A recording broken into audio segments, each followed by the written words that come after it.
നമസ്കാരം. Kerala vision news മധ്യാഹ്ന വാർത്ത ആരംഭിക്കുന്നു. വാർത്തകൾ തത്സമയം യൂട്യൂബിൽ കാണാൻ കേരള വിഷൻ ന്യൂസ് 24/7 സന്ദർശിക്കുക. ഫേസ്ബുക്കിലും ഇൻസ്റ്റാഗ്രാമിലും ട്വിറ്ററിലും ഞങ്ങളെ ഫോളോ ചെയ്യാം. പ്രധാന വാർത്തകൾ. സ്പോർട്സ് കൗൺസിൽ കടുത്ത സാമ്പത്തിക പ്രതിസന്ധി. ഈ മാസത്തെ ശമ്പളം മുടങ്ങി. 9 വർഷമായി വിരമിച്ച ജീവനക്കാരുടെ ആനുകൂല്യങ്ങൾ നൽകിയില്ല. സാമ്പത്തിക സഹായം അഭ്യർത്ഥിച്ച് നൽകിയ കത്ത് സർക്കാർ നിരസിച്ചു. നിരാഹാര സമരം ആരംഭിക്കുമെന്ന് വിരമിച്ച ജീവനക്കാർ. നടിയെ ആക്രമിച്ച കേസിൽ ദിലീപിന് തിരിച്ചടി. സാക്ഷി വിസ്താരത്തിൽ ഇടപെടില്ലെന്ന് സുപ്രീംകോടതി.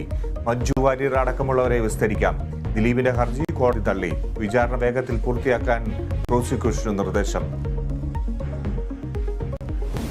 ലൈഫ് മിഷൻ കോഴക്കേസിൽ നിർണായക നടപടിയുമായി ഇഡി. മുൻ സിഇഒ UV ജോസിനെ ചോദ്യം ചെയ്യുന്നു. ചോദ്യം ചെയ്യൽ ശിവശങ്കറിനൊപ്പം ഇരുത്തി.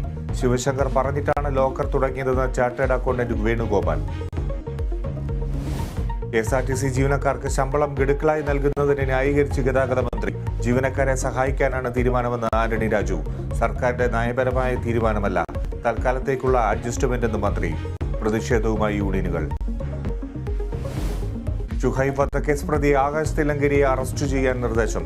ആകാശിനെ കാപ്പ ചുമത്തി നാടുകടത്താൻ നീക്കം. നിർദ്ദേശം നൽകിയത് കണ്ണൂർ റൂറൽ ജില്ലാ പോലീസ് മേധാവി. CBI അന്വേഷണമാണ് എല്ലാറ്റിന്റെയും അവസാനമെന്ന് കരുതുന്നില്ലെന്ന് MV ഗോവിന്ദൻ. BCCI മുഖ്യ സെലക്ടർ ചേതൻ ശർമ്മ രാജിവെച്ചു. രാജി ഒളിക്യാമറ വിവാദത്തെ തുടർന്ന് BCCI സെക്രട്ടറി ജയ് ഷായ്ക്ക് രാജിക്കത്ത് കൈമാറി.